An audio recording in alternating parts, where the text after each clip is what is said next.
Hello, boys and girls. Welcome to the How's It Going podcast. Today, we have a very unexpected guest. I actually messaged her on Instagram. She had a Q&A and I messaged her on Instagram asking her if she wanted to be on my amateur podcast. I was not expecting any response. But she has responded to my Q&A questions before on her videos. Do you know that? We'll get into that. But yeah, so then she DM'd me and said she would be glad to be a guest on my podcast, which left me very surprised, very, very surprised. I had no expectations, but here I am having a podcast with one of the fastest growing and most popular watch channel owners, Jenni Elle from Germany. Hello, Miss Jenni Elle. Hi, thank you for having me. Yes, I remember seeing your name pop up so many times.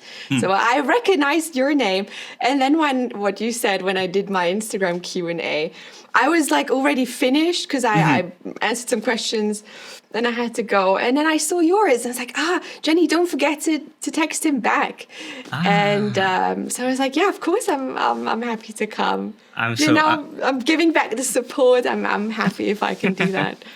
I actually asked you before the podcast if you've ever done this before, because it seems so smooth and so fast. It almost feels like you've done this before. Like you've had podcasts with, of course, 10 and 2, Bark and Jack, Hodinky.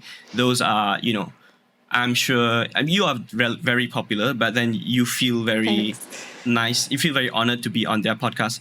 And so I'm super honored to have you on my podcast. You already know that I don't have a lot of followers at the moment on my Instagram or on my YouTube. So I was really surprised that you agreed. Actually, I was really shocked that you agreed. I'm always happy. That's the thing. That's like the coolest part about being online, I think. That you can just chat to whomever. Probably we would have never met, I would say. If it wasn't for this whole YouTube thing. So since your name was so familiar, and I was like, hey, that's so cool. Because by the way, props and huge respect to who is going to start something online. Right. Because I know how it goes, and it's always so cool when I see someone starting out and just kind of taking this leap of faith that you have, and to just say, you know what, I'm going to go for it and I'm going to do a podcast. Which is so cool. Yeah, that's actually how I felt in 2022. 2020 was a really bad year for me. It was, I'm like, as you can tell, I'm pretty extroverted. I like to interact with people, and I never realized how much I enjoy human interaction until I was forced to be alone. Until I couldn't meet anyone. And then I lost my job, all these things. 2020 was really messy for me. And then 2021 was a great year. And so I wanted to keep up that momentum in 2022. So I told myself, what are the things that I enjoy doing and I've enjoyed doing since I was a young guy. And what I realized is I loved to talk. I loved to talk to people. I was always the guy in the class that the teacher would point at and say, shut up. You are disrupting the class. It's you. It's me. I'm that guy. So I thought, unknowingly, I would often have calls with my friends that would go on for hours, and we would have very nice, fulfilling conversations with guys and girls. And so I thought, why not just try to start a podcast? Yesterday, I even recorded a solo podcast. Cool. It was just me. I got a couple of questions from my friends on Instagram, and then I recorded the podcast based on their questions. So I just spoke to myself for 1 hour, which was quite nice. I feel like it was quite nice. But did you enjoy it? So I did enjoy it very much. Which I don't know. Maybe it's a bit narcissistic for me to say that. I enjoy hearing my own self-speaking. I would say everyone who is broadcasting online, no matter what shape or form, has to be at least a little bit of a narcissist, because you have to see yourself and hear yourself. And which is, let's not say it's narcissistic. Let's just say we are confident in self-loving. Thank you so much. Yes, exactly. That's way better way to phrase it. Right now, I am doing something that I did a lot in my previous podcast, which is talk too much. I talk too much more than my guest, which is something that my girlfriend has been telling me to do less of. I mean, she's right. So what I'm gonna do is I'm gonna get into the list of questions I have. Right? Ooh, Oh.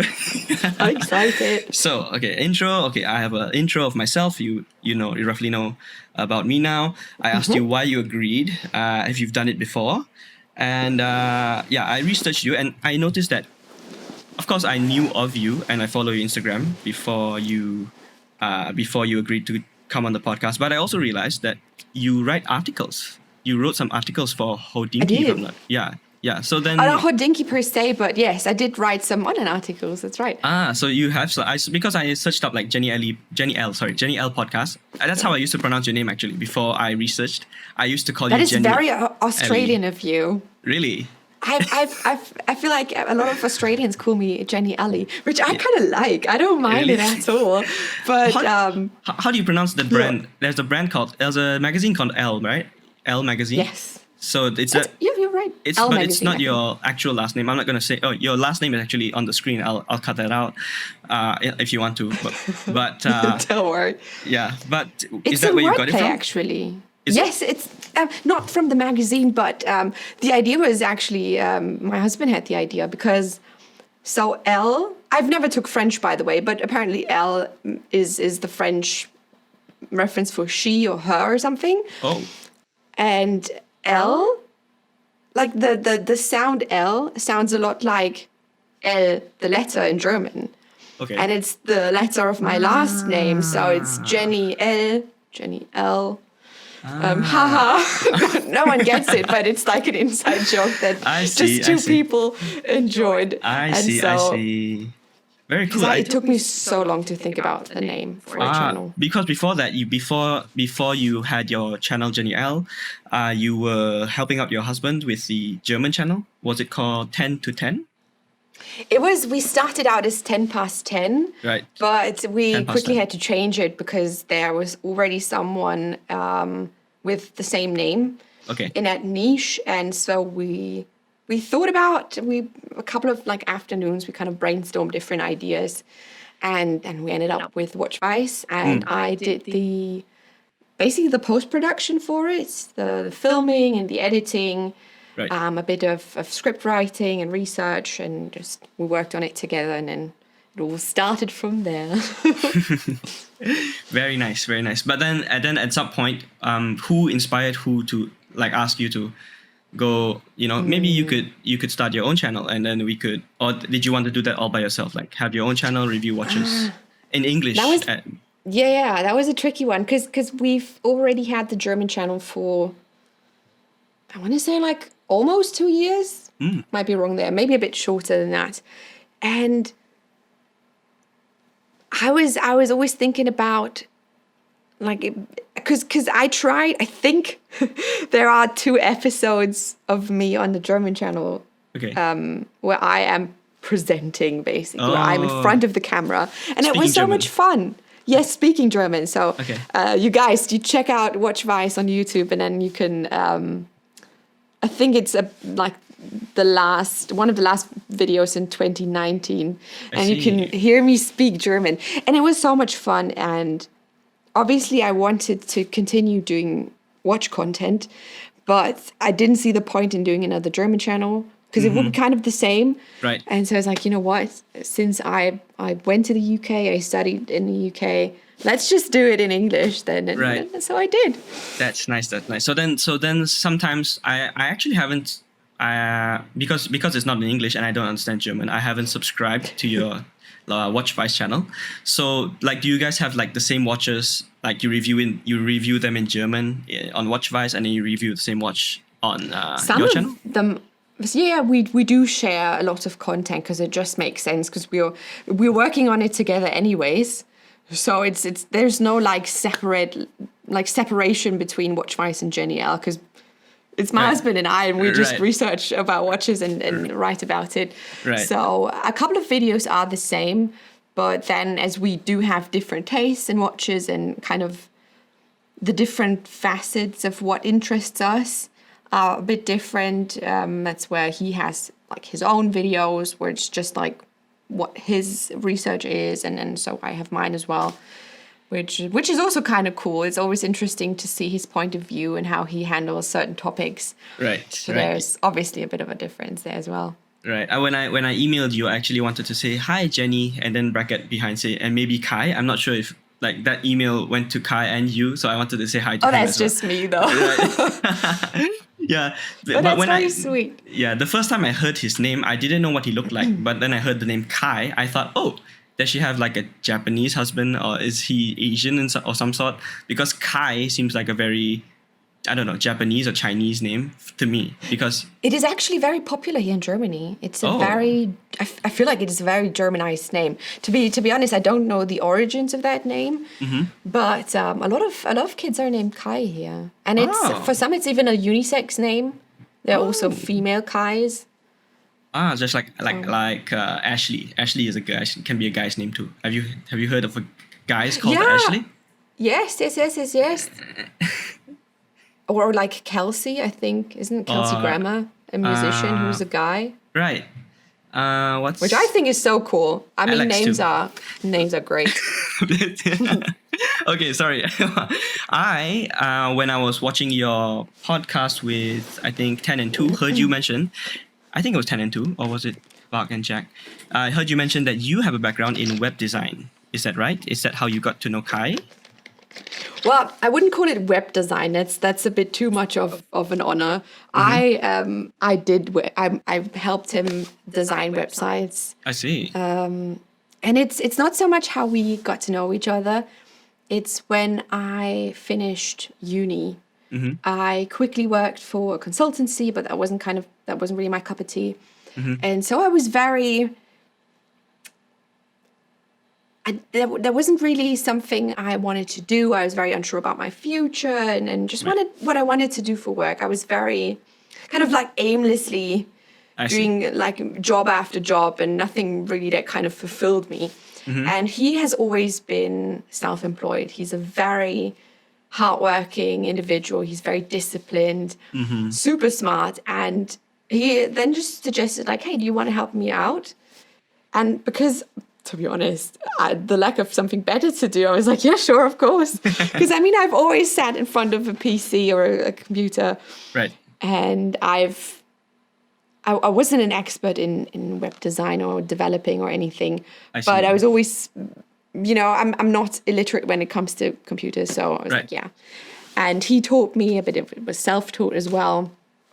And yeah, then we did that for a couple of months. But what did you study in uni though?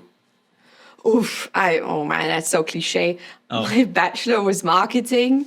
It's like very whatever. I see. And then for my master's, I did international business. You even have your master's degree. I did. Oh wow! Which so smart.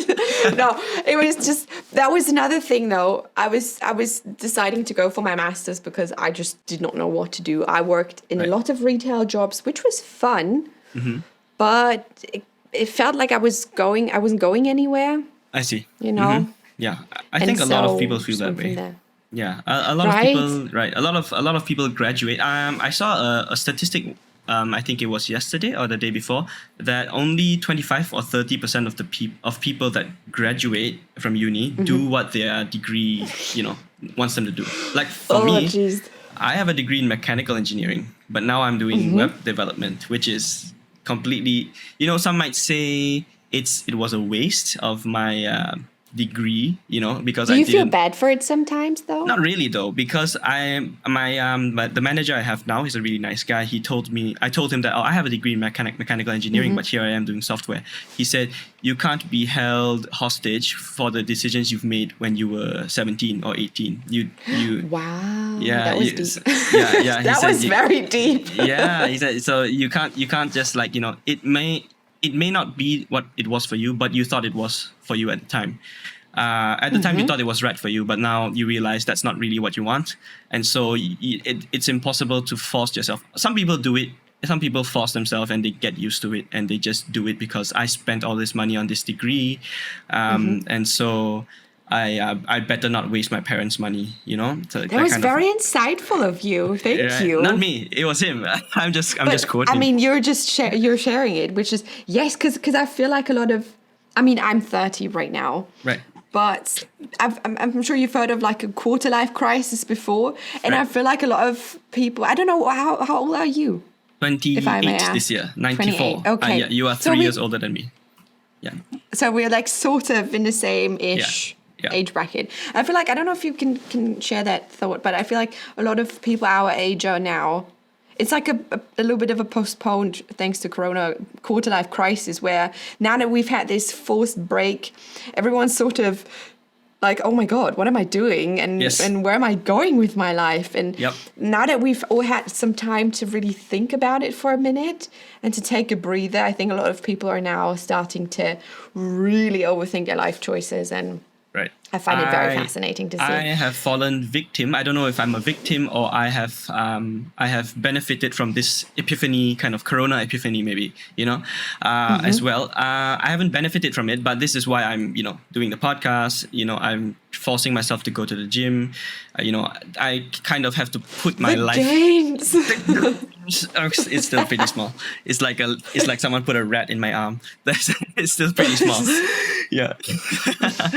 But yeah, so I have to take my life seriously now. So then you have to think about it. Is that Evian water? Oh no, let me, obviously not sponsored. This is one of my favorite waters. It's Black Forest. Black Forest. Okay, I have a bottle of Evian right here. Hashtag not sponsored, but feel free to reach out if you're Black Hashtag Forest. not sponsored. Hey, it's Evian, you must understand that this is great exposure for you. You'll be exposed to all 5 of my listeners, okay? And hell yeah, high 5 listeners. Very nice to meet you all. Yes, and also I'm pretty sure all 5 of my listeners drink water. There you go, Black Forest. Thank me later. Yes, Black Forest and Evian. Reach out, okay? No, but by the way, if we just do a quick detour on water, if that's all right. Right. Do you have a specific, like a favorite brand of water that you drink? Because now that I see you drink still water, I'm very particular about water. I don't know why. Do you have a favorite, like, do you like taste different tastes in still water? I don't have, like, I'm not very particular with water, right? I usually drink, I usually drink the water that I boil at home. Okay. Yeah. So here, I'm not sure I'm not sure if you drink out of the tap in Germany. Do you drink out of the tap? It's very bizarre here in Germany. Okay. For those of you who don't know, our tap water is very heavily monitored and tested and all that stuff. But we Germans tend to just not drink out of tap. It's just not our thing. I have, when I was in the UK, a very good friend of mine, she's so great. She used to drink out of the tap all the time. And she laughed about me because I kept going to the store and buy bottled still water. And she was like, are you insane? It's the same damn thing. Why aren't you just drinking tap? And I'm like, no, I can't do it. It's tap water. I can't do it. So, I don't know. Is that water's a big thing? So, you, like, your monthly rations include, you know, your food, your veggies, and tap and water, like crates of water. Okay. The reason why I have this is because I actually got Corona 2 weeks ago. Oh shoot! How are you feeling? I'm feeling okay now, but the reason why I bought these bottles of water is because thanks, knocking on wood. The reason why I bought these bottles of water is because I thought, if I keep drinking out of the same bottle that I use at home, this might be infected with Corona. And so I'll just get new bottles and I'll drink out of those for the few days that I was positive. And so then I was just trying to avoid the reinfection. I don't know if it works that way, you know, like how people say when you wear a mask. Yeah, and then you wear your mask and then you just keep infecting yourself. So then I was thinking if I kept drinking from the same bottle all the time, the Corona will just keep cycling. I don't know. Okay, that's why I have a bottle here. It's not finished because I was negative before this finished, but still here. So it's been on the floor here for 2 weeks now.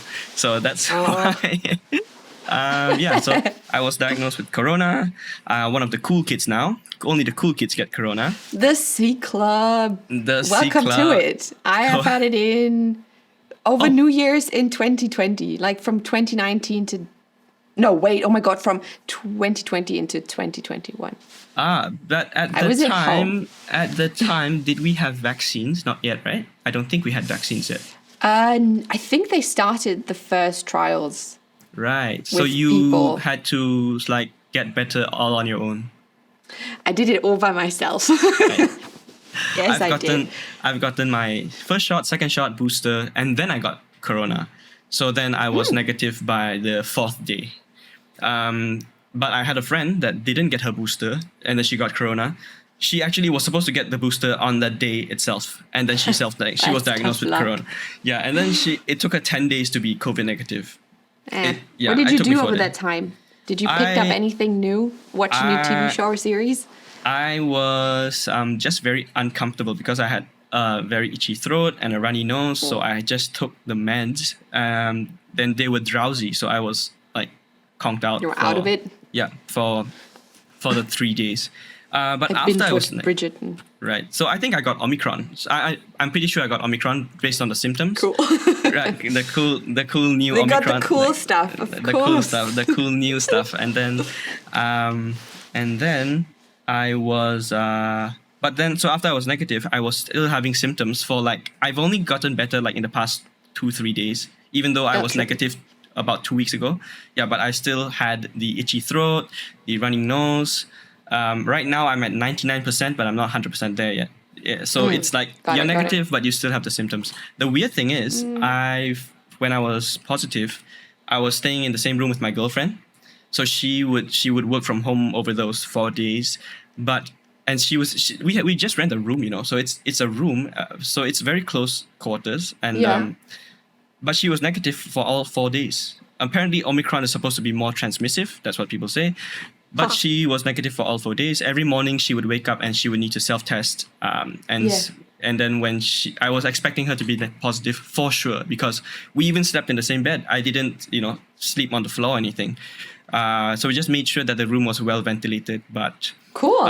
Good for her. Go her. I'm very glad she didn't get it, but I'm still very surprised she didn't get it.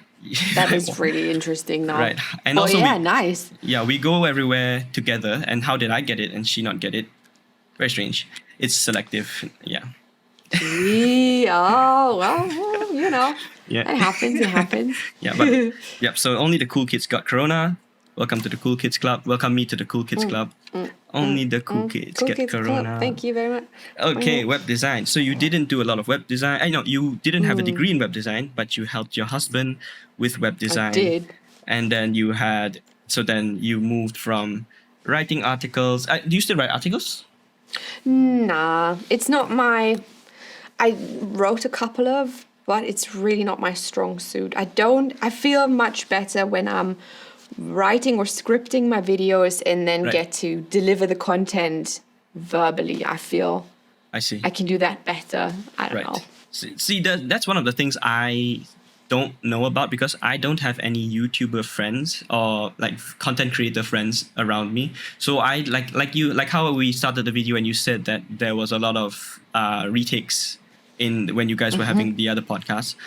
I would have never thought to do that because I just I'm not sure if you noticed, but the 4 podcasts before this were all uncut from start to finish. So then if if I started, if I paused, if there was an awkward moment, it was all left in because I thought that I want it to be as pure as I don't know, as original as possible. But then you say that there were actually a lot of retakes, and I didn't even realize that there were retakes in those videos. It was very smooth. So then another thing you mentioned is the scripting. I never thought. I mean, of course, I watch videos of MKBHD, Linus Tech Tips. He's amazing, isn't he? He is amazing. Love him. I love him so cool much. Guy. But then at one of his videos, he mentioned that scripting was one of the things that they had to do before they started a video, which I never really thought about. His videos are so smooth, so crispy, so clean that I never thought that, he probably does have to script it. And it probably is like a a studio, a video studio where Yeah, of someone course, is on the side saying cut, redo that because it was choppy or something like that. So I think I found out about you as a watch reviewer, but now I'm getting to know you more as a YouTuber. Like I get to know Yeah. what the It's YouTuber does. I find it interesting that you've said how, because that's like a point that I want to make, which I think might be very interesting for people to hear. When you said you wanted to leave it uncut and original, I think, because a lot of people, when you say you script your videos or your content, then they will be like, oh, but then it's not like authentic or real. Right. But I would like to add to that why wouldn't I take the time beforehand to make sure that what I say is well researched and just precise as possible? Right. Because I don't know, with the rise of TikTok and all that, people have so less time to consume content online. Mm-hmm. And if I can make it as precise and as information dense as possible, why wouldn't I? Right. So that was because we at the beginning producing a video for us took so long because we just sat down and didn't know what we were going to say. We had like a topic, like a certain watch we wanted to talk about. Mm-hmm. But if you just sit down and start talking, you ramble on, and then you'd be like, oh, I forgot to say this, and I want to mention this, and it would get very. There wouldn't be like a good flow through the video. You wouldn't have like a rising action to it. It wouldn't have this like climax that people would be waiting for when they watch a video. Right. And so we're like, shoot, we can't. This isn't good. We have to figure out how to make it good and watchable. And so I recommend to everyone out there who wants to start making content to at least consider incorporating some sort of script, or at least like a roadmap of points you want to hit in your piece of content, no matter if it's a video or podcast or whatever. Just like my 5 cents. Right. So that's something I tried to do for this podcast, because my other 4 podcasts were with my friends, and so I was just trying to get to know them. They were like friends that I haven't met in 5-6 years. So I wanted, and then over the past 5-6 years, everyone graduated from uni, started working in different fields. So I didn't really need to script it. I kind of had an idea of what I wanted to ask, and them in their specific field. One guy's a lawyer, one guy's a procurer. I don't know what you call that, but like he works in manufacturing and stuff. But then I get you as a guest, and then I think, I need to prepare for this. My girlfriend told me, you need to prepare for this. You can't just go in blind with nothing. So then this page is and full of stuff. By the way, for those who are listening right now, he had a very short notice because I emailed him back yesterday and told him like, hey, are you up for tomorrow? Because I found a time slot that would work. And you were like such a pro saying, yes, of course, Jenni, which tipping my hats off to you for being on for such short notice. Thank you. I totally had nothing. Appreciate that. Yeah, I'm supposed to be working, but my boss is very chill about me. He's results based. So he's like result based. So as long as you get things done on time, I don't really care what you do in your free time, which is nice. Isn't that like the way you should be managing your people? Why would you be concerned about them slaving away for like a certain amount of hours? If you get the results, cool. If they game during working and it helps them, whatever. Yep. Whatever.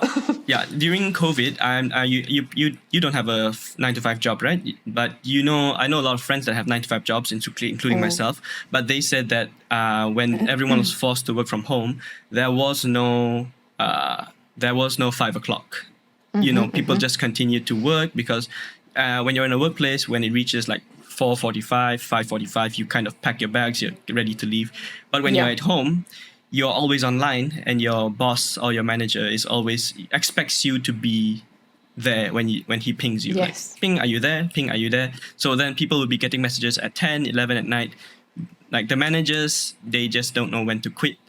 So people actually at this point, I think people are starting to enjoy. Myself, I enjoy working from home most of the time. 100% of the time, actually, I don't go to the office at all. But I do have friends that are actually more stressed out being at home, because I would think that you are at home, you don't have to commute, you can start work before you even brush your teeth. That's like Technically, yeah, of course. yeah, and so then you can sleep in more. You can like get after you finish work, you can go work out, go for a run. So much time is saved because you don't need to commute. But apparently, a lot of my friends have gotten even more stressed, and they have gotten even less healthy from working at home. So I'm really grateful that my current manager is like very open about and very forward thinking, result based. I'll Nice. give you a date, I'll give you a task, I expect it to be finished by then. If you can't, let me know. But then if you don't finish by that date and I have no notice up front, then be responsible. You know the consequences, right? Fair enough. Yeah, fair enough. Yeah, so I think, how did we get here? Oh, I do not know. How do did not we know get as well. here? I think How we did we get talked about how my work ways, and then I love going off on a tangent. Right. If you know me in real life, you would probably already know that I'm super scatterbrained and Me too. Me just as well. talk about whatever. Yes. Yeah, Perfect. See, perfect match. I love talking about random things out of nowhere. Like I would be sitting in the train with my girlfriend, and then I'd see a signboard for seafood. Someone like an advertisement for seafood, and then I'd ask her, "Do you think crabs close their eyes when they sleep?" Oh, love And then that. she'll say, "What are you the talking hell? about? Where did this come from?" I said, "Did you see that sign for seafood?" Then she said, "Yes, but why do you think about crabs closing their eyes when they sleep?" I said, "I don't know." That's just probably But just dude- like we both have some undiagnosed ADHD or something. Maybe. At the time, I think in the 90s, this wasn't popular. Like, I don't think I don't think a lot of people were diagnosed with ADHD in the 90s. I don't know. Yeah, In it wasn't Asia, a at thing. least. Right. Is it the same in Germany? Because I would think that in a Western country, people were faster. It's funny that you mention it. I felt like when I was 12, 13, 14 or something, I noticed that it got to such a trend to have younger kids diagnosed with ADHD. All of a sudden, everyone had it. Right. Like, what the hell? What's happening? Right. Is this real? Isn't it just parents who just don't know how to parent? And then they'd be like, oh, my kid is just too hyperactive, which obviously isn't giving the diagnosis justice, and people Right. do have to deal a lot with it if they have ADHD. But Right. I mean, I'm not an expert, but Disclaimer, another tangent I have no idea disclaimer, about. Neither of us are experts in ADHD diagnoses. Yes, but I please. did have the same feeling as you. It happened for you at around 12, which means that the trend started a bit earlier there. But it happened here around maybe in the past 5-6 years that people would. I don't know. I understand, and I'm completely on board if a child does indeed have ADHD. If you can like properly test it and diagnose it and say for sure this kid has it, then I'm all on board. This kid maybe needs the medication. But I feel like a lot of the times it's just naughty kids. Yes. Oh my God. Yes. They just need a spanking. They just have to be taught no. You're not allowed Yeah. to do this and that. Yeah. Or whatever. But I would see kids like in the grocery stores. They want a sweet. The parents say no, and then I saw children hitting their mums or hitting their dads. I mean, not like they're not like 3 or 4. The hit of a 3-year-old or 4-year-old doesn't really hurt, but they were like 6 or 7, and it hurts. If you hit your mom, and some of them hit them on the head. Hit them on the head. Yeah. Oh my God. So my then- mum would have taken away everything from me if I were ever there to. Yeah. I I probably wouldn't would have have gotten became any an orphan. PlayStation. Nothing. Just like goodbye. That's it for you. Oh my. There was a time when my dad bought us a PlayStation 1 when I was 6, I think. 6 or those 7. were the days. Then Gosh, I love PlayStation 1. we were so addicted to it. We were so Same. addicted. These glasses Yes. from PlayStation 1.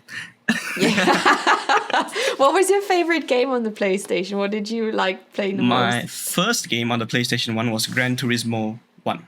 Oh yes! Oh gosh, I remember Gran Turismo. Yes. Oh my I would God! But that was always my pick the brother's. Skyline. I would always pick the Skyline. It was the last one in the list of cars, the Skyline. the R33, I Like a think. Nissan Skyline? Nissan Skyline. Yes, it was the Nissan Skyline. You know your cars. You remember? Yeah, I and remember then- the game. I don't know any cars. And then I'm probably after that- losing my German card. Yeah, so then when my dad bought the console, I think he could pick like 3 or 4 free games. So he picked Gran Turismo because he wanted to play, and then Spider-Man 1. Oh, we I think didn't have was- it. Spider-Man. Cool. Oh, yeah, there was Spider-Man. I think there was Spider-Man on PS1. Those were the first 2 games, and then there were some creepy Nice. games. My brother likes those creepy games. There was one that was like this demon from hell that came up to kill people. My brother was 5, and then they sold it to us. And Brother, then- savage. I couldn't watch those games. There was a time when, so then after a few years, we got a PS2. I think it was 5 years later, we got a PS2. And Nice.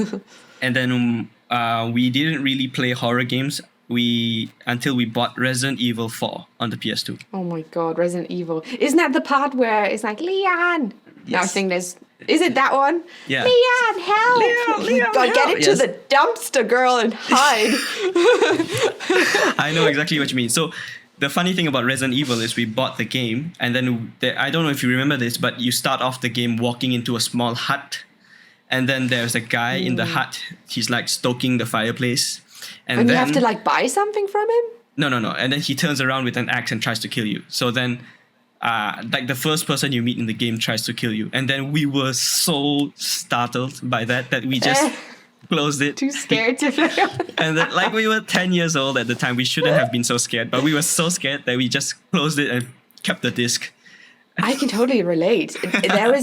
There was a time where it wasn't on the PlayStation, to be fair, but my older brother, he's 35 now. He got like Fear, the game Fear, Okay.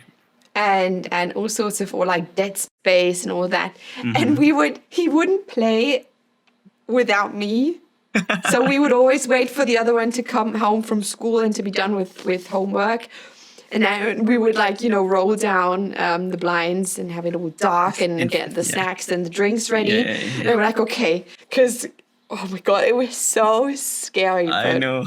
I think that's from the time why I can't watch horror movies anymore, because I've played so many horror games. Dead Space 2, I don't know if you've played it. I have. That point where you've got the needle in the eye, that scarred me for life. Where you Really? have to get the needle drill into the eye, into the iris of do you remember that one? I have It something to freaked me the hell add to out. that, because I did the same thing. I got so scared with Resident Evil, but I did the same thing with Dead Space. So I've played all 3 Dead Spaces for the first 20 minutes. So then I stopped. I couldn't do it. And by the time Dead Space 3 was out, I was already 15 or 16. So I Right. shouldn't have been so scared, but I was still very scared. It's scary. It's scary. You're totally in your right. What I thought was a really cool sort of blend between artsy and story and scary was BioShock. That was the first game to me that, yes, it was scary at times, but because everything looked so beautiful and the story was very engaging, it was Right. something I could play through and be like, oh yeah, cool. I would do that again. Really enjoy BioShock. I played BioShock 1 from start to finish, but I didn't finish the second and Infinite. Oh, you should really go back and do that. Infinite Yeah. was very trippy from like storyline wise. I was thinking about like, oh gosh, do I understand what's going on? But it looked great nonetheless. Are you playing League by any chance? League of I Legends? am not, and that is actually one of my questions about Arcane. Grrr. I don't play League. Sorry, I am. I used to play Dota. When I've never been into Dota. I was really bad at it. I just played because my friends played, but I was always the one that caused us to lose. I'm always that guy. Dang. Yes, but I don't play League. But I can see, I've heard in your videos and how you promote Arcane on your Instagram, you really liked Arcane. And everyone tells me that Arcane is nice and that I don't need to be a League player to enjoy Arcane. Oh, absolutely not. Absolutely. Obviously, if you have... Like, I remember when Jinx, the champion, came out in League. That was like 7-8 years ago. And now seeing her being realized in Arcane is just... Oh my God. It was... I remember how... Because Kai isn't that big of a fan of League or Arcane, Okay. which is a shame, but that's fine. Now I was at home and I really, I made myself a cup of tea. I was like, I have to dedicate all of my attention to Arcane. If I'm going to watch this, I'm going to do it the right way. Right. And it paid off immensely. By the way, Really? if you are in any shape or form, and I think I've said this on Instagram as well, into art from the 1920s and 30s and 1910s, Okay. Arcane is visually such a beautiful representation of this aesthetic, Ah. but also very steampunky. Really? And they've got this another thing now, what I hear a lot of people saying, just have to add this because Okay. people need to watch Arcane, basically. Okay, That's what okay. I'm trying to say here. Okay. It's this cool blend of like anime kind of style, Okay. but also like an oil painting. And this kind Ah. of blend was done by Fortiche. It's like a French studio. Okay. And I think they've worked with Riot Games, who are the publisher of League of Legends, Right. on previous cinematic trailers for the game. And they've also worked on Arcane. Ah. And it's an art style and animation I have not seen before. So if you are Into. dying to see something new, go watch it. Because I see. it's beautiful to look at. The soundtrack is amazing. Oh my God, everything's so good. You. I just love this show. Your enthusiasm has convinced me. I will watch it tonight. Okay. Yes, do it. Let I me will know watch what it. you think. Okay. Another movie that I hearing you explain how you like the art style so much. Another movie that I found really unique in its art style was Spider-Man. What was it called? The cartoon Spider-Man. I forgot what it's Well, I called. haven't watched it. You have to watch it. It's really good. Have you watched the new Spider-Man, the movie that just came out? I'm absolutely not into anything DC Oh, or Marvel or I see. whatever. Okay. Did you Shame at on least? me. Okay. Do you mind if I spoil something? No. Go ahead. Okay, listeners, if you I'm haven't really watched, into if you haven't watched Spider-Man at this point, it's your fault. I'm not gonna spill the. I'm gonna say. Screw you. Yeah, screw you. Did you watch the Spider-Man in the 2000s? Tobey Maguire. Yes, I did watch Tobey Maguire. He's in the new Spider-Man As Spider-Man? as Spider-Man. So there Well, was isn't so there has been 3 Spider-Man, right? Tobey Maguire and then Andrew Andrew Garfield, Garfield? and then Tom Holland, right? Yes. So Andrew Garfield and Tobey Maguire are in this new Spider-Man as Spider-Man. So there's this big event that Whoa. happens. Yeah, so that's why I feel like I'm not sure. Okay, you probably didn't watch Endgame as well.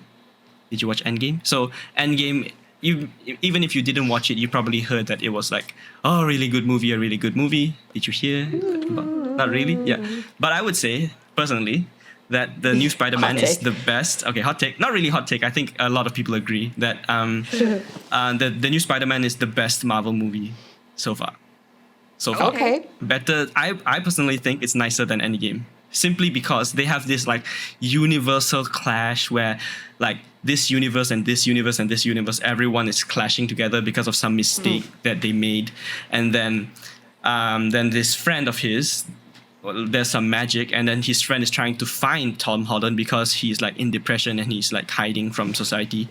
But then when his friend like tries to seek out the Spider-Man, Andrew Garfield shows up because Andrew Garfield got entangled in this multiversal mix-up, and then he tries again, and then what's his name? So And then dumb. no.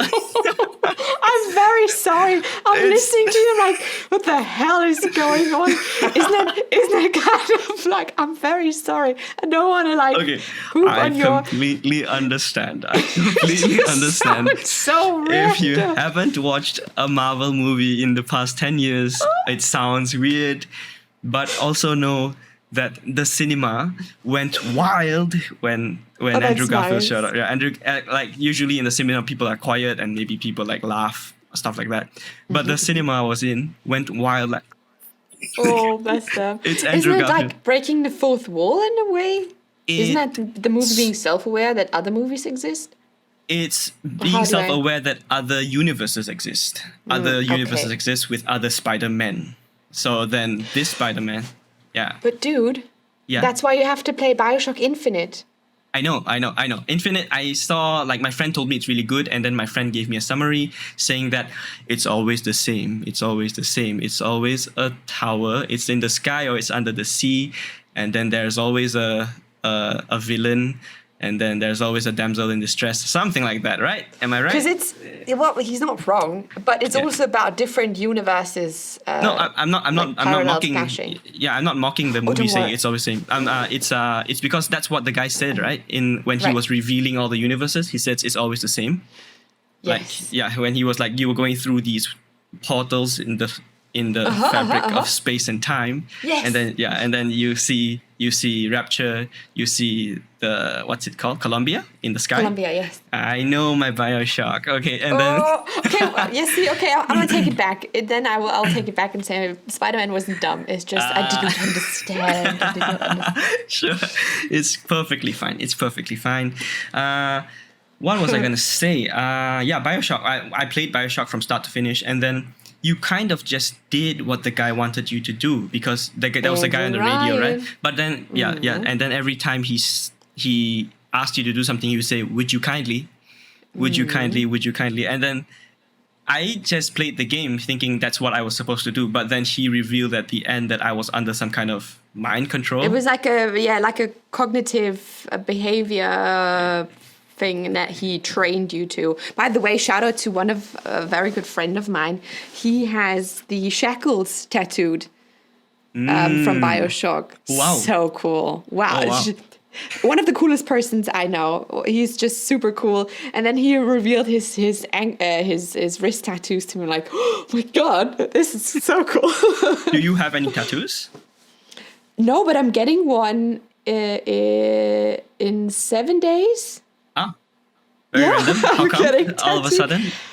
It's, I turned 30 and I was like, screw it. I'm going to get a tattoo. Because I was always very hesitant because, in opposite to you, I am not very extroverted. I'm a very introverted person.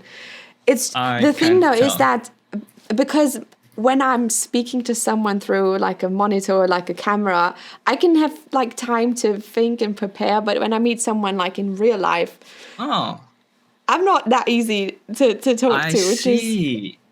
I don't know. I mean, It's just, if they find it so much easier if it's not me. but isn't it? I feel like a lot of this conversation has been pretty impromptu, and you've been fine. There's no way you could have prepared for this, like the things we talked about, arcane stuff like that. But then I feel like the conversation has just been flowing fine, and you've been responding. I mean, I feel like you're pretty extroverted. I feel. Has anyone You told don't you want to that? see me in real life. Okay. No, I just find it. That's also why I, by the way, suggested to do it in video because it helps me to pick up on My like cues. facial facial cues. It's just easier for me because I always get so in my head when I'm speaking to someone and I don't see their face, Right. and then I'm worried that they think I'm, I don't know, weird or something. That's actually sorry. Please go on.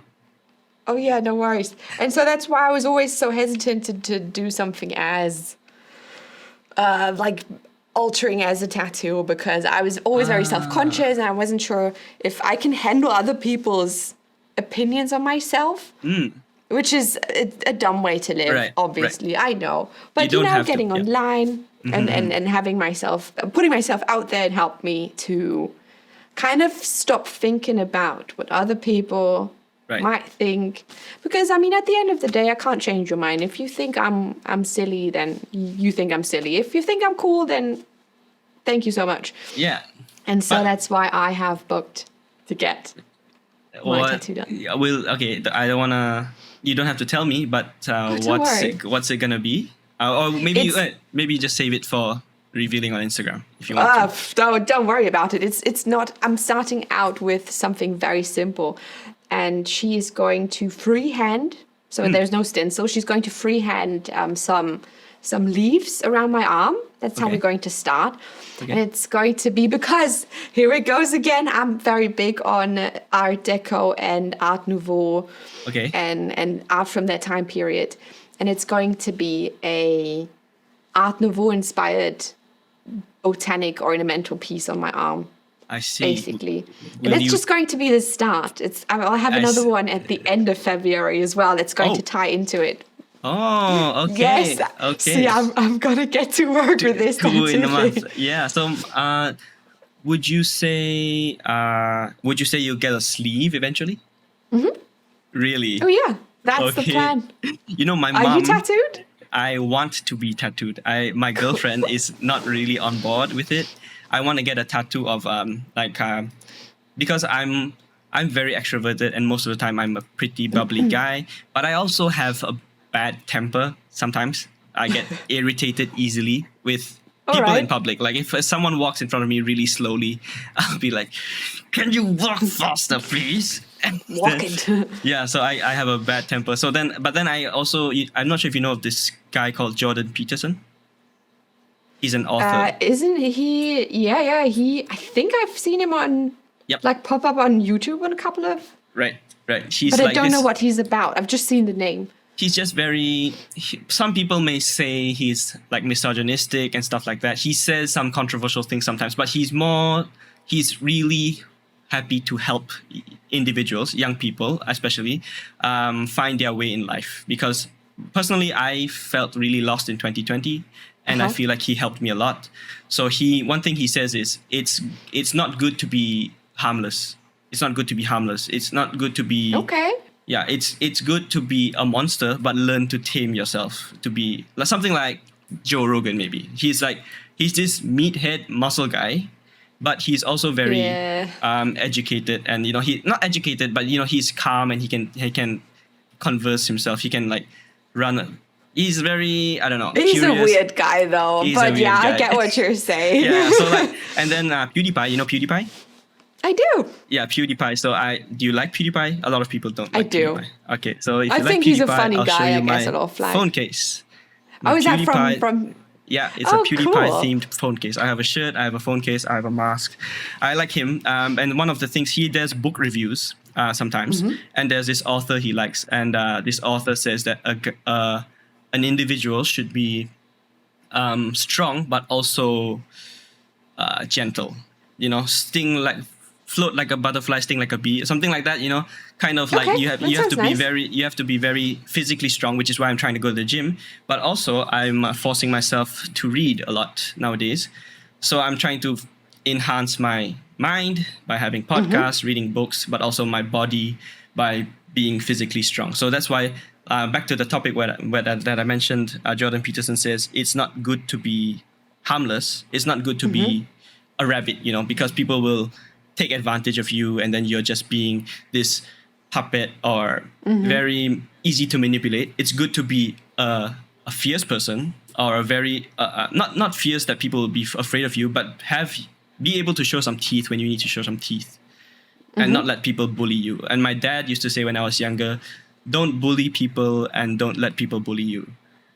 So yeah, so then I've been Makes moving. sense. I've been like walking along this line of trying to be nice, but also fierce when I need to be. I don't want to be, I don't want to be easily manipulated by people. If Get that makes it, sense. Yeah. So that's why. How did we get here again? What? That's the tattoo idea? Or what's the tattoo idea? Yeah, the tattoo idea. Yes, sorry. So I want to get a tattoo of a dog, a face of a dog, because I really like dogs. I've seen your but- Instagram. Yeah, you do like Yeah. dogs. You followed me. I was really surprised when you followed me. Cool. Yeah. So then, I want a picture of a dog. On the left side, it's a golden retriever's face. On the right side, it's like a fierce Rottweiler or Doberman's face with snarling. Oh, okay, cool. And then split down the middle. So I feel like that's like me. So most of the time, I'm this happy golden retriever type of person, happy-go-lucky and friendly. But then I also have the fierce snarling dog side, which I don't want to lose. There was a time when I was growing up where I was always told that my temper is a bad thing and I should really stop being so angry all the time, which I feel, okay, it's true. I shouldn't be so temperamental, but I shouldn't lose it. I feel I should still have it and be able to use it when I want to use it. Does that make sense? Right. It does. I get where you're coming from. It's Right. it's a good thing to not be taken advantage of, because it Right. happens very easily, I think. Right. So I hope to get that tattoo if my girlfriend is okay with it. I could still get it. She'll be fine. She won't be mad for long.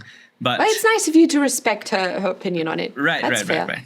You realize that I got to know you from Watches, and I contacted you, but we haven't spoken about Watches at all throughout this we entire. didn't. We didn't.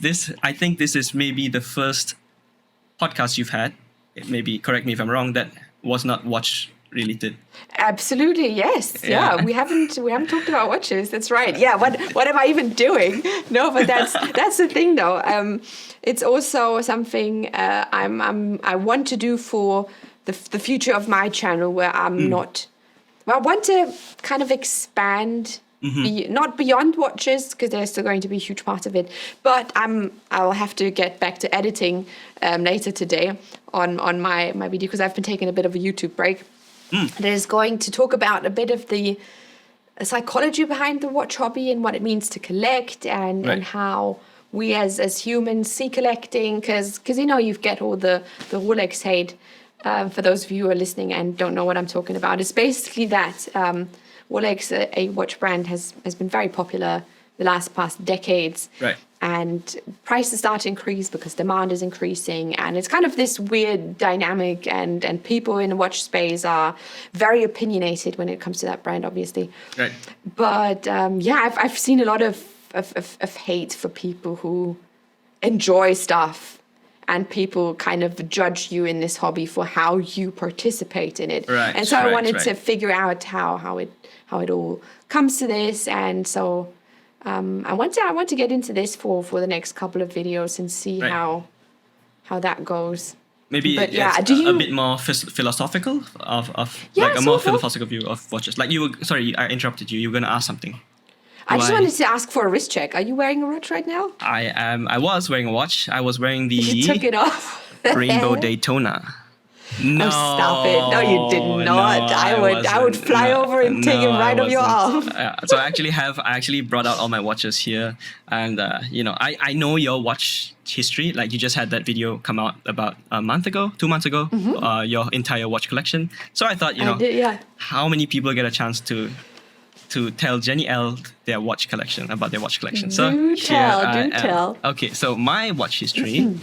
I'm gonna talk a lot about myself, so please ask me questions. It's because my friends will tell me you spoke too much. So then, when I graduated, I'm not your master, but go on. So I graduated in 2017. Yep, in the end of 2017, and then my dad gave me a nice gift. He gave me a Speedmaster, an Omega Speedmaster. Yeah, a very nice Speedmaster with the rubber strap, and I like this style. I think actually someone online made a video about this exact model, this exact reference number a month ago. Is it hand wound? It's automatic.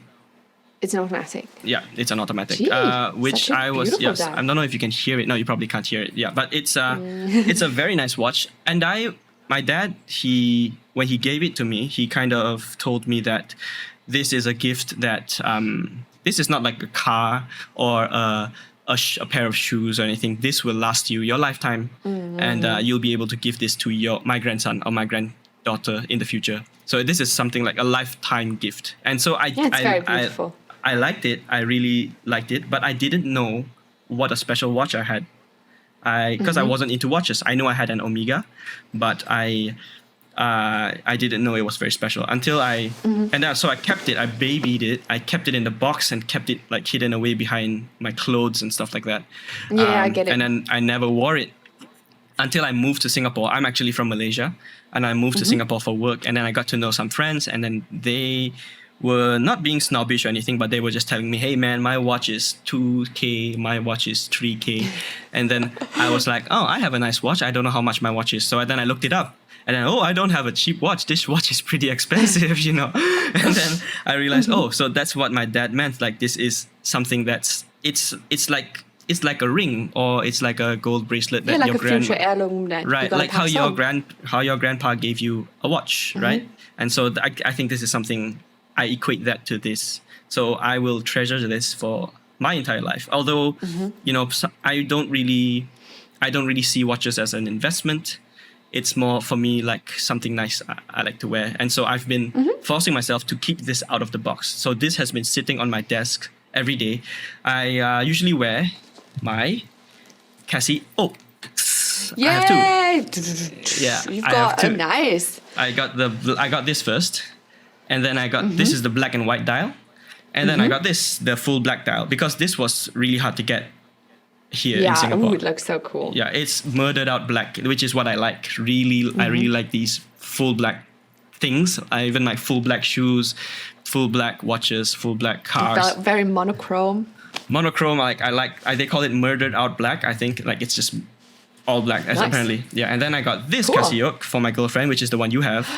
Oh yes, is This- this the off-white version? is, It's yeah. not the white.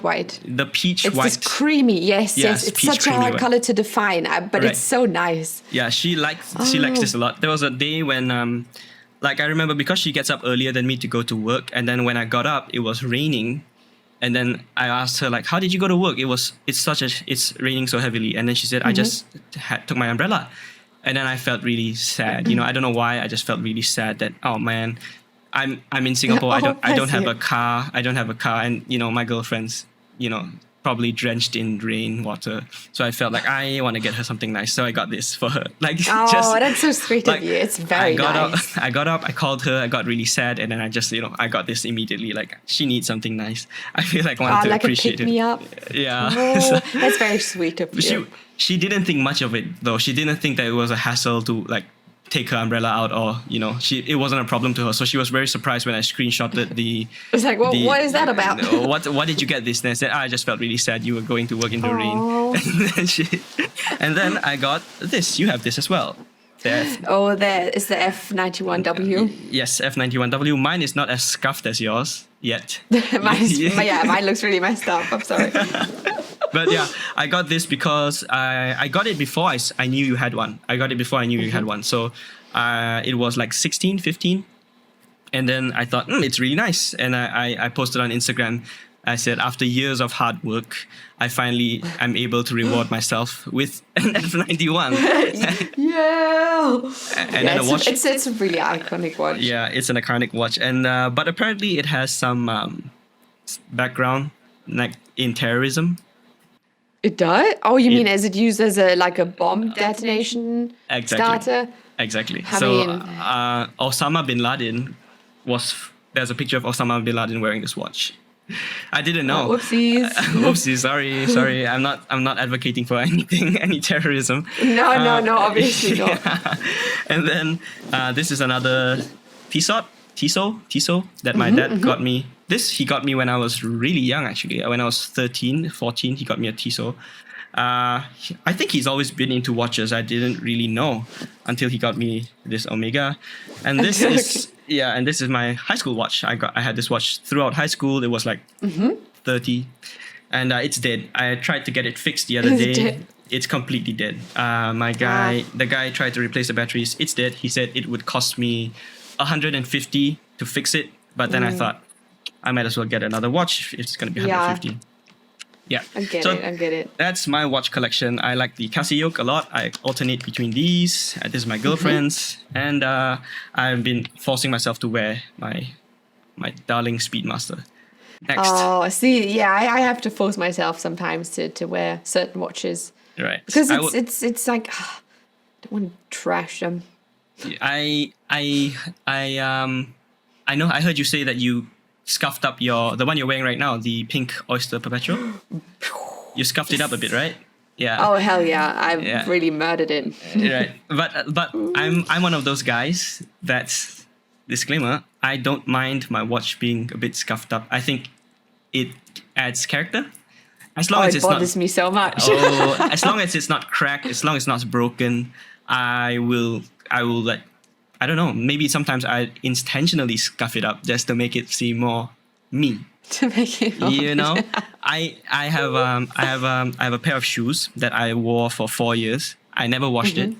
I just kept it, as long as it didn't stink. I never washed it, and it got more and more dirty, more and more like just worn. worn. Yes, but then the more dirty it was, the more I liked it because it just seemed so me. I liked it a Just lot. as it has lived a life. You It like has this lived a look? life. Yes, I like this look. As long as it's not broken. So I wouldn't wear this if it was cracked. I'd get it fixed. But then if I see a scratch on the left, on the right, like maybe a bit like yours, I would be fine. I know you you mentioned like good for you. I saw in one of your videos say good for you. Yes. It's like I get all these people like Jenni Elle's character. I'm like, well, good for you. It just looks awful to me. I knew looks it. scratched. I know how you feel towards the scratches, but I'm one of those it adds character guys. Yeah. That's So all right. That's all right. I remember before we started, you said you can do for about 90 minutes, and we are almost at the 90-minute mark. Do let me know if you want to leave early. Do you want to leave like... We could do like another 5-ish minutes, but then I Alright. would have to probably gotta get going, if that's all right with you. No problem. You are Cool. doing me a big favor just being here. So Oh, don't worry, I think before the last 5 minutes, we didn't talk about watches for the entire podcast. I actually have a whole lot of other things that I didn't get into. But I was gonna talk about your watch. Like if you have a watch list that watch list that you are you want to get in the next couple of years. Like what watches do you want to get in the next couple of years? Oof. I think I've mentioned it in a couple of my videos that I'm still very much thinking about the Cartier Louis tank or just the tank solo. I'm not sure. It's just stuck in the back of my mind and I just can't get rid of it. It's this, for some reason, I'm having a hard time justifying that price point for a quartz watch if I'm going for the tank solo. Even though, like, here's the thing, I'm not hating on quartz watches at all. Right. I do not mind a quartz watch. It's just the pricing I'm having a bit of a hard time with because I think with the new tank masks that got introduced, they're now, I want to say like 3,000 to 4,000 for a tank solo, which I think is a pretty steep Cartier For a if you're quartz listening. watch. Right, for a quartz watch. Yeah, for that kind of quartz watch. Yeah. But other than that, there's really nothing much, to be honest, of interest to me right now. I'm very much content with what I have. I feel like I have covered most of my bases. I've got my divers, I've got a chronograph, I've got some hand-wound watches, Right. I have solid gold pieces. I've got my daily. That's another thing. I feel like maybe I'm just describing something from my own experience, but I feel like I was having such a hard time finding a daily watch for me. Something that it took me before I owned my Oyster Perpetual Candy Pink. There wasn't really a watch that I was happy to wear every day and not think about it. But since I'm very grateful. I mean, it was a gift. This is incredible. Right. Since I got this, it's such a no-brainer to me. I can wear this every day. I mean, Right. I mostly wear black, so it works anyways with an outfit. Right. But it's so, it's just perfect. It's well balanced. It's proportioned. It fits my wrist so well. It has this interesting dial color that isn't too much in your face. Right. But because at first when it came out with the colors, I don't know if you can remember, it's got like the blue one, the pink, it's an orange, yellow, green, and the blue. Yeah. But no one cares about the The blue and orange was silver. too bright for me. I felt like the orange was really bright. Orangey coral red is very striking, and Right. it can look super nice on the right person. But at first I thought, oh, the blue is fantastic. Sorry, but then I started to think about the pink more and more. And here comes the paradox thing. I thought me as a girl, I wasn't allowed to find the pink nice because it would be too much of a cliche for me to have the pink one. And then I was like, you know what? That's so dumb. Why shouldn't I be? It's totally fine. And I don't always have to be this this person who is like, oh, I'm not into girly stuff, because I am into girly stuff, heavily into girly things. Right. And not saying, again, that this is a girly color, it's just something associated with a lot of female things, which is stupid to begin with. Don't even get me started on gender stuff. You will not hear the end of it. But I fell in love with it, and I was chewing Kai's ear off, and like every day I'm like, have you seen this new picture on Instagram? Someone wears a candy pink, and did you know that the candy pink this and that? And I think he got the hints. They got the clues. hints. Yeah. I mean, I would have never dreamed of receiving that gift. The day it was my birthday. I don't know if you've watched the video. I think I did, but I can't remember I just exactly. ugly cried in that room over there. When you got it? Yes, I had a headache for the rest of the day because I was just So I couldn't happy? comprehend it. It was just too much. Oh. It was like almost like a migraine because it was. I was just like, oh my god, I can't believe this is actually happening. So a lot of good feelings attached to this watch, and Did you baby it in the beginning? Like, did you keep it in the box? You didn't want to wear it until some point? I did wear it. I'm still trying to baby it when I'm wearing it. I'm wearing it pretty much every day, Right. but I'm trying not to. Like let's say if I have to grab something from a toolbox, I'm not going to grab it with my left hand. I'm trying actively not to do stuff with my left hand. Obviously not to the point where it looks silly, where I'm just like this one-handed person who's trying to like live their life with just one hand, even though I have to. But if I can prevent it, I am preventing it. Yeah, quite different from what I do. So I think I told you that my girlfriend has a Nomos. It's actually in the box. I didn't take it out. So I got the Nomos Tangente. I asked you what watch to get for my girlfriend, and then you recommended Junghans or something. And then in the end, we went to a dealer and we got the Nomos Tangente, I think 35. I'm not sure, but it fits her wrist just nice.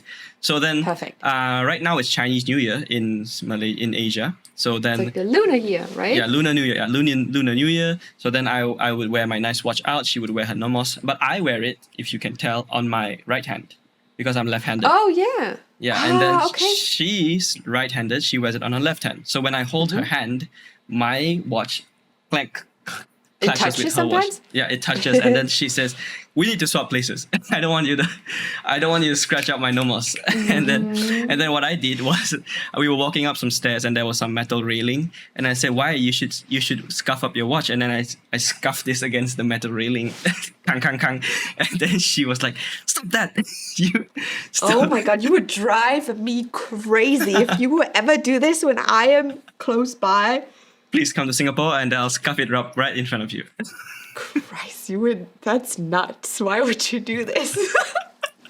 That's insane person behavior. I wanted to get on her nerves, but also prove my point that I want this to be as mine as possible because I won't sell this ever in my whole life. But then when I pass it on to my kid or my grandkid, I want them to say, "You did not care for this watch at all." You'd be like, "Look what Dad did. He messed it up real good." You'd be like, yeah. So one time on the rail. that one time on the rail, your grandpa, he scuffed up his watch purposely. So that's basically, so you have the Cartier tank, and right now, what's stopping you? What's stopping you from getting it? Just Oh my god, money. I okay. don't want to spend it right now. That's just too much. It's Right. not, that's it. I always recommend when I buy a watch, it's because it's specifically put aside into like a virtual money pool that I can, it's what did the guy from Wolf of Wall Street say? Fun coupons. Those are my money. That's the fun money. And it's after I've put away for every like bill that I need to pay and all that stuff. And if something is left over and I can save it, then cool. But Moneypool says no to Cartier tank. Okay, Moneypool is not full enough just yet. But then also, like in my case, money is one thing. But then I also tell myself I could use this money for something else. I could probably obviously for something else. I don't have to buy a watch, seeing as I have only 2 wrists. And I probably don't need all these watches unless I wear them on my ankles. Sure. So I was gonna just be super weird about it. I was gonna share with you my gold watch. It is fire away. Super expensive for what I'm making right now. It is the Dark Side of the Moon Speedmaster. It's the one with the yellow accents? No, it's a series. So Dark Side of the Moon Speedmasters, it's a series of watches. But I want the one that, if you can guess what the color is based on what I have. Oh, it's a completely blacked out one. It is very in line with your personal taste. I like it. Let me show you. I can't share my screen because I'm trying to use this recording, but it's this one. Oh my god, I can't see anything. I know which one it is though. Yes. Yes, it's completely blacked out. The strap, the dial, the needle, everything is blacked out, and I love it. I love it. I really love it. I really want it. Nice. But it is on Omega's website. It's 17,000 Sing dollars. And if you get it on like Chrono 24, I think it's like 15, 13.